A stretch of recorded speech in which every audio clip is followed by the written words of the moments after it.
Here we go. Let's get it. As one Crookshank, your one and only Move Swiftly speaker, checking in for a daily Move Swiftly thought, giving your perspective on teamwork that you will not get anywhere else. Oh man,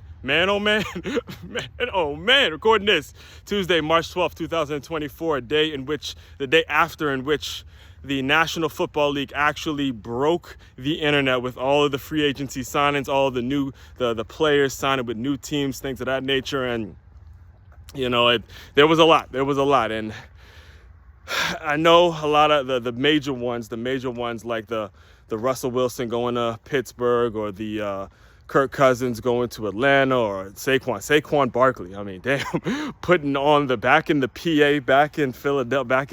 Philadelphia, Pennsylvania, putting on that green. I mean, Saquon Barkley in the green and black, the Philadelphia Eagles. Oh man, I know you Giants fans are sick about that one.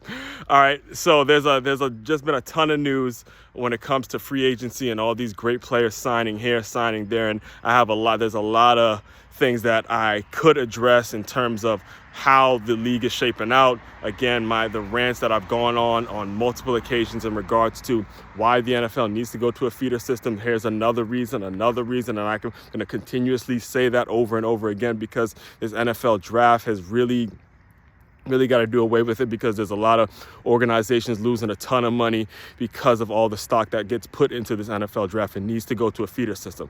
But as far as today's Move Swiftly thought, as far as this video, we're going to keep it local to here in South Florida with the big one, the major one in my opinion. In my opinion, the biggest news of all is the Christian Wilkins leaving the Miami Dolphins to go play for the Las Vegas Raiders. Him, Max Crosby, Antonio Pierce. I'm telling you, I can't wait. I know it's going to be nationally televised. I know it's going to be must-see TV when you get Pat Mahomes in Vegas, nationally televised. You got two real great pass rushes going against that bad man, Mr. Patrick Mahomes, and Isaiah Pacheco with the running game they got with Kelsey and doing their things. I can't wait to see that matchup and things of that nature. But let's just address how huge of a loss this Christian Wilkins deal was when it comes to the Miami Dolphins. All right, understand the last, and we'll just go right to the film, right? We'll go right to the national championship, the college football national championship,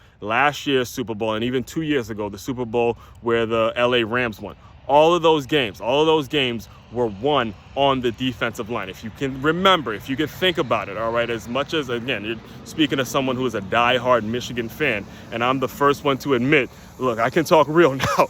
We won that national championship when we beat Alabama. Alabama was that Alabama versus Michigan game in Pasadena in the Rose Bowl. That was the actual national championship, all right? And that game was won on the D-line. That game was won, again, I'll repeat myself, on the D-line. It was the D-line that nutted up. It was the D-line that nutted up at the end of the game and got the stop to actually win the game. And everyone's talking about how, Jalen Milroe what he should have did on that play. You can't do anything when first of all, the snap was low, and then the backside DN crashed so much that his offensive lineman was damn near in his lap. He basically took the offensive lineman, put him in Jalen Milroe's lap, all right? That's the power of a defensive line. The D-line wins you championships. Let's go back to this past Super Bowl with the Chiefs and 49ers. Brock Purdy, again, the reason they had to settle for the field goal, the reason they couldn't score was because you had Chris Jones in Brock Purdy's grill. He couldn't throw. He was right there rushing the passer. Again, the D-line wins another Super Bowl. Let's go back to when Aaron Donald was with the LA Rams, and you got Joe Burrow ready to solidify himself as one of the greats. Not quite, right? It's that D-line, those pass rushes that make it so you win championships, all right? Because when you get a solid defensive, here's what you need. Here's what you need to win a championship.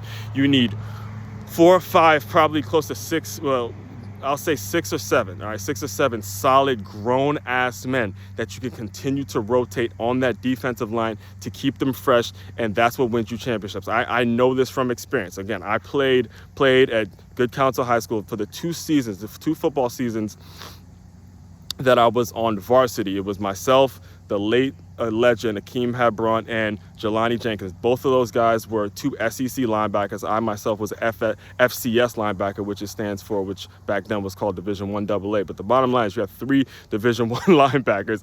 And I'm the first one to admit it would not have happened had we not had the greatest D-line in the country. Not only do we have the greatest D-line in the country, but we also have the greatest D-line coach in the country, all right?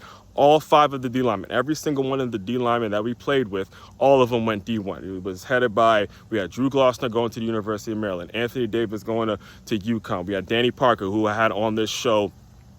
He was on his way to Duke University. We had Nick Jenkins going to UVA, University of Virginia. We had A. Will going to Appalachian State University, which was the FCS, the 1AA champions at the time. Corey Boatman going to Syracuse. Brian Murray going to Boston College. All of these guys were on the D-line when the 2 seasons in which I played linebacker at Good Counsel. And again, these are the reasons. Again, I can speak on teamwork from this perspective because I had some incredible teammates. And I'm telling you, the big news of the day, in my opinion, the big news of the free agency world is the fact that the Miami Dolphins lost a great defensive lineman in Christian Wilkinson, someone who could jump from, from 3 technique. He can jump to DN. He was incredibly athletic. There were offensive packages in which he was in, goal line offensive packages in which he was in. If you go back to when he was playing at Clemson, you would see him come in, get on offense, do some things. I mean, he was just incredibly athletic,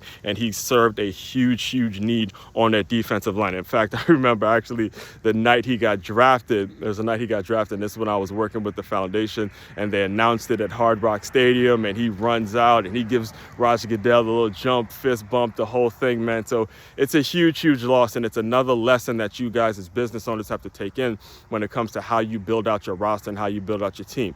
Again, I said it even during the playoffs. Tyreek Hill, incredible talent. Don't get me wrong. The best, probably in my opinion, probably the best receiver in the game. But your best player, the most highest paid player, cannot be your wide receiver because so many things need to go right. So many things need to go right for those skilled positions, whether it is Tyreek Hill or it is a Saquon Barkley or it is even a Kirk Cousins. All of those things, all of these elements need to be around them for them to do what it is they do. And to win in this game, in this game in football, and to win in this game of business, you got to have those front team workers. You got to have those grown men up front that are making things, giving your skilled guys and your well-informed guys a solid foundation for them to do what it is they do. All right. Major lessons here. And again, another reason why this NFL draft is going down the tube. And I speak a whole lot about this in my latest book titled Transferring D1, a practical guide on how to navigate the chaotic world of college athletics, where I dive into how to utilize NIL, dive into the need for a feeder system and all that. So go get that on d1transfer.com. Main website to check out to dive deeper into all my work, makeyamove.com. That's makeyamove.com. One-stop shop for all your teamwork and your self-development needs. As one, Crookshank, your one and only Move Swiftly speaker, checking out. You guys continue to move swiftly. We will talk more soon.